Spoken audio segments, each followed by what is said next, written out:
हे what's up guys, welcome back once again. So दोस्तों, क्या हो अगर आप अपनी कार में अपने डैड के साथ फंस जाते हैं और वहां से निकल पाना बहुत ही ज्यादा मुश्किल है। ऐसे हालातों में आप क्या करेंगे? तो दिल को थाम लीजिए, क्योंकि इसमें कुछ ऐसे सीन हैं जो आपकी नींद उड़ा सकते। जंगल के बीच हम एक कार को देखते हैं जो बर्फ से ढकी हुई है, और चौंकाने वाली बात यह है कि उसके अंदर एक लड़की फंसी है। वो बहुत ही ज्यादा जख्मी है, लेकिन कोई आसपास उसे बचाने वाला नहीं है। तो सीन शिफ्ट होता है क्लारा पे, जो कि एक इंडिपेंडेंट लड़की है। अपने डैड से दूर अपने बॉयफ्रेंड के साथ शहर में रहती है। उसकी एक अच्छी जॉब है और वो माँ भी बनने वाली है। लेकिन ये बात वो अपने डैड को बताने में घबरा रही है, क्योंकि उसको डैड चाहते हैं कि वो जल्दी से शादी कर ले। लेकिन उसने अभी तक ये नहीं किया, पर आज उसने फैसला कर लिया है कि वो उन्हें सच बता देगी। यहाँ हम एक और चीज नोटिस करते हैं कि उसके डैड, जिनका नाम मैक्सवेल है, वो जंगल के बीच में एक केबिन में रहते हैं। सालों पहले तक उसकी माँ भी यहीं रहती थी, लेकिन उनके जाने के बाद क्लारा ने भी ये घर छोड़ दिया। वेल, कहानी क्लारा पर आती है और उसने कार में पेट्रोल डलवा लिया है और अब बस वो पहुंचने वाली है। लेकिन बीच में हम रेडियो पर भारी तूफान आने की खबर सुनते हैं, पर क्लारा इस न्यूज में कुछ खास इंटरेस्ट नहीं थी, इसलिए वो रेडियो को ही बंद कर देती है। अब कार की आवाज सुन के मैक्स बाहर आता है और अपनी बेटी को देखकर बहुत खुश होता है। अब वो फौरन उसे गले से लगा लेता, लेकिन जब उसकी नजर बेबी बम पर पड़ती है तो वो कुछ खास खुश नहीं था। पर वो इस बारे में क्लारा से अभी कुछ नहीं कहता। दोनों अंदर जाते हैं, जहाँ पर मैक्स अपने बारे में क्लारा को बताना शुरू करता है कि कैसे वो यहाँ पे रहकर गुजारा करते हैं, लेकिन उनकी जिंदगी काफी अच्छी चल रही है। वो जानवरों का शिकार करते हैं और अपनी भूख मिटाते हैं। इसके बाद वो ड्रिंक करना शुरू कर देते हैं, जो कि क्लारा को शुरू से ही पसंद नहीं था, इसलिए वो उन्हें पीने से मना करती है। इसके बाद वो उसके बॉयफ्रेंड के बारे में पूछना शुरू करते हैं और उसके जॉब के बारे में भी। अब सब कुछ खत्म होने के बाद आखिर में मैक्स उसके बच्चे के बारे में पूछते हैं, लेकिन बहुत ही रूड वे में, जिससे क्लारा को पता चल जाता है कि उसके डैड को उसका इस हालात में यहाँ पर आना पसंद नहीं है। इसलिए वो ऊपर जाती है और अपने सामान को पैक करना शुरू करती है। लेकिन तभी उसे वहाँ एक एल्बम मिलती है जो कि उसके बचपन की थी, जिसमें उसकी मॉम की भी कुछ तस्वीरें थी और उन तस्वीरों में वो प्रेग्नेंट थी, जिसे देखकर क्लारा रोने लगती है, क्योंकि आज वो भी उसी हालत में है और अगर आज उसकी मॉम जिंदा होती तो वो इसके हालात को समझ सकती। तभी वहां पर उसके डैड भी आ जाते हैं और उन दोनों के बीच में मॉम के बारे में बातें होना शुरू हो जाती है। फिर दोनों इमोशनल हो जाते हैं और यहाँ उसके डैड को भी समझ आ जाता है कि क्लारा से उसे ऐसी बात नहीं करना चाहिए था। अब वो उसके बच्चे को भी एक्सेप्ट कर लेते हैं, लेकिन उनका भी मन है कि उनको बेटा पैदा हो, जो कि उनके साथ यहाँ पर रहने आए उन्हीं की तरह बने। नेक्स्ट डे सब कुछ ठीक हो जाता है और फिर दोनों डिसाइड करते हैं कि वो फिशिंग करने के लिए जाएंगे। पर डैड क्लारा के फोन को घर पर ही रखने को कहते हैं, क्योंकि वो चाहते थे कि वो कुछ पल उसके साथ आराम से गुजारे बिना किसी डिस्ट्रैक्शन के। जिसके बाद बाप और बेटी निकल जाते हैं बात करते हुए। अब ये इतने मगन हो जाते हैं बात करने में कि उन्हें आगे आ रही खाई दिखाई नहीं देती। मैक्सवेल बहुत कोशिश करता है कि वो कार को संभाल ले, लेकिन ऐसा हो नहीं पाता और वो उनकी कार दोनों जाकर खाई में गिरती है, जिसमें अनगिनत पेड़ थे और कुछ देर के लिए सब कुछ शांत हो जाता है। अब अगले पल जब दोनों की आंख खुलती है तो वो अपने आसपास का माहौल देखते हैं, हैरान रह जाते हैं। सामने विंडशील्ड टूट चुकी थी, जिसकी वजह से उनकी पूरी कार एक पेड़ में घुस गई थी, जो कि उन दोनों के बीच की दरार पैदा कर और एक टहनी क्लारा के कंधे में घुस चुकी थी, जिससे उसे काफी पेन होता है। अब वो उसे निकालने की कोशिश करती है, लेकिन वो एक पेड़ बहुत ही भारी था और ऊपर से वहां उसके पास हिलने की भी जगह नहीं थी। अगर वो जरा से भी हिली तो पूरी कार अनबैलेंस हो जाएगी और नीचे जाकर खाई में गिरेगी। मैक्स उसे शांत रहने को कहता है, क्योंकि अगर वो ज्यादा पैनिक हुई तो काम बिगड़ सकता है। वो सबसे पहले तो अपनी सीट बेल्ट चेक करते हैं, अगर वो खुली हो तो वो कम से कम थोड़ा सा हिल सके, लेकिन ऐसा होता नहीं है। वो बहुत ही टाइटली बंधी हुई थी। मैक्स कहता है कि हमें एक साथ ही लकड़ी को हटाना पड़ेगा, जिसके लिए दोनों ही कोशिश करते हैं, लेकिन ये भी कुछ काम नहीं आता। अब इन्हें जैसे भी करके शाम होने से पहले यहाँ से बाहर निकलना होगा, क्योंकि सबसे पहली परेशानी है ठंड, जो कि यहाँ बहुत पड़ने वाली है, और दूसरा है वुल्फ की, जो कि इनके पास ही भटक रहे हैं, और तीसरा आपको पता ही होगा आने वाला बहुत ही बड़ा भयंकर तूफान, जिसके बारे में न्यूज में बताया जा रहा था। इसके बाद डैड की नजर पड़ती है सीट के पास पड़े एक चाकू पर, जिससे वो सीट बेल्ट को काट देते हैं। लेकिन जब क्लारा उसे उठाने के लिए झुकती है तो वो चाकू सीट के नीचे चला जाता है, यानी कि यहाँ इनकी एक और उम्मीद टूट गई थी। तभी क्लारा को कार में रेयर फंक्शन के बारे में पता चलता है, जिसने उसमें एक इनबिल्ट लाइटर होता है, जिससे कि वो कार को ऑन करती है और उसे यूज करती है। और सबसे पहले तो वो थोड़ा सा आगे आती है, देन कार को टर्न ऑन करके फिर वहां लगे डिवाइस से उस बेल्ट को काट देती है। अब उसकी बेल्ट तो खुल गई थी और इसी तरह से वो अपने डैड को भी फ्री कर देती है। लेकिन अब उन्हें सबसे पहले इस कार से बाहर निकलना पड़ेगा। तो मैक्स कहता है कि पहले मैं निकलता हूँ, क्योंकि तुम्हारे कंधे पर चोट लगी है। अगर तुमने ज्यादा तकलीफ खुद को दी तो बच्चे को भी दिक्कत हो सकती है। इसलिए मैक्स डोर चेक करता है, पर वो भी जाम हो चुका था। और अब उसके पास विंडो तोड़ने के अलावा कोई ऑप्शन नहीं था, तो वो ग्लास को तोड़कर फाइनली बाहर आ जाता है और भागते हुए अपनी बेटी की तरफ जाता है। लेकिन उसकी साइड तो पूरी खाई थी, लेकिन अब क्लारा को दूसरी साइड आना होगा और इसमें कार हिल सकती है और ऐसे में उसकी जान भी जा सकती है। इसलिए वो उसे वहीं बैठे रहने को कहते हैं और समझाते हैं कि देखो हमारे पास दो ऑप्शन है, या तो हम यहाँ पर बैठे किसी की मदद का इंतजार करें या फिर मैं यहाँ से दूर जाकर किसी को अपने साथ लेकर आऊं। मैक्सवेल को ये बात अच्छे से पता थी कि रात होने पर उनके लिए मुसीबतें बढ़ जाएगी, इसलिए वो दूसरे ऑप्शन को चूज करते हैं। मैक्स अपनी बेटी को सलाह देते हुए कहते हैं कि यहीं पर बैठे रहना, लेकिन तभी क्लारा को वो दो वॉकी टॉकी मिलते हैं जो कार में पड़े थे। वो उन्हें मैक्स को दे देती है ताकि उनका कांटेक्ट बना रहे। अब वो वॉकी टॉकी पर मदद मांगते हैं, लेकिन उनकी सुनने वाला कोई नहीं था, इसलिए अब ना चाहते हुए भी उन्हें अपनी बेटी को छोड़कर जाना पड़ता है। पर जब तक उसके डैड नहीं आ जाते, उसे खुद की और अपने बच्चे की दोनों की जान संभालनी है।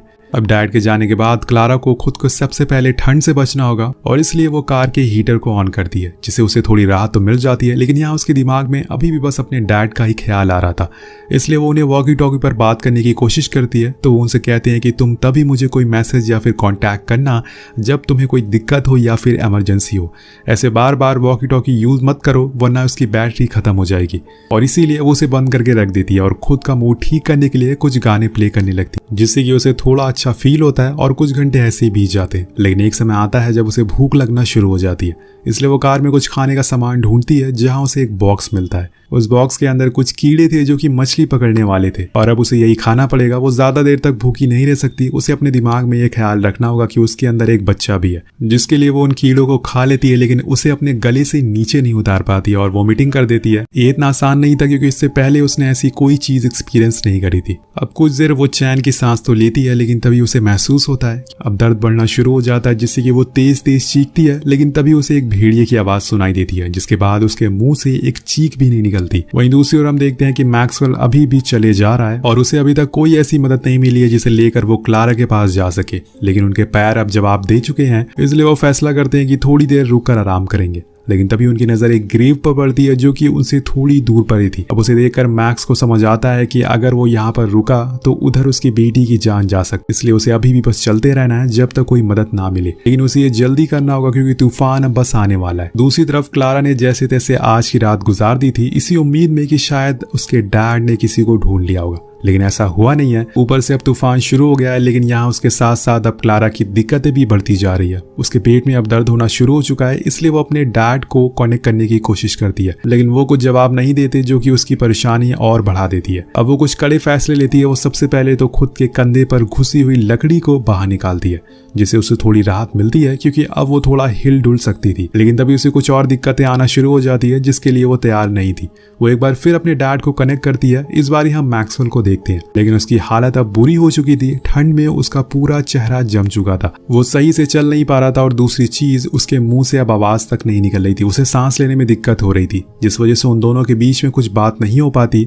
इधर क्लारा अब अपने जख्म के ऊपर टाके लगाती है, वो भी उसी फिश पकड़ने वाले वायर से, और ये करती हुए उसकी चीख निकल जाती है, जिस वजह से वहां पर भेड़िए भी आ जाते हैं। अब उन्हें वो हॉर्न बजाकर भगाने की कोशिश करती है, लेकिन इससे वो और ज्यादा एग्रेसिव हो जाते हैं, उसके करीब आने लगते हैं। लेकिन तभी क्लारा एक पेपर को जलाती है और आग से उन्हें भगा देती है। अब उसे कार से बाहर निकलना था, लेकिन जब वो खिड़की से बाहर देखती है तो हैरान रह जाती है, क्योंकि नीचे पूरी खाई थी और उसी के चक्कर में एक टूटा हुआ शीशा उसके गले से लगने वाला होता है, लेकिन वो बच जाती है। वो एयर बैग से कुछ तरकीब निकालने की कोशिश करती है, लेकिन वो भी बेकार हो जाती है और यहाँ उसके जख्म में और ज्यादा दर्द होना शुरू हो जाता है। इसलिए वो चाकू को ढूंढती है जो कि उस सीट के नीचे गिरा था, और उस चाकू को गर्म करके वो अपने जख्म पर लगा लेती है, जिससे थोड़ी देर के लिए उसे आराम मिल जाता है। धीरे धीरे अब तूफान बढ़ता जा रहा था, जिसकी ठंड अब क्लारा को महसूस हो रही थी, जिसके लिए वो कार के हीटर को ऑन करती है। पर अब वो भी खत्म होने वाला है, क्योंकि कुछ ही देर में कार की बैटरी भी खत्म हो जाएगी। अब देखते ही देखते ठंड ने भी करवट बदल ली थी, जिसे संभाल पाना बहुत मुश्किल होता जा रहा था। लेकिन कहीं ना कहीं क्लारा को भी समझ आ चुका था उसे ही कुछ करना होगा, क्योंकि उसके डैड इस समय पर कहाँ है उसे कुछ पता नहीं है। वो अपने पास टहनियों को काटती है और पीछे जाने की कोशिश करती है, क्योंकि उसकी डिलीवरी का समय आ चुका था, जिसके दर्द को संभाल पाना आसान नहीं है। इसलिए वो पीछे बैक सीट पर जाने की कोशिश करती है,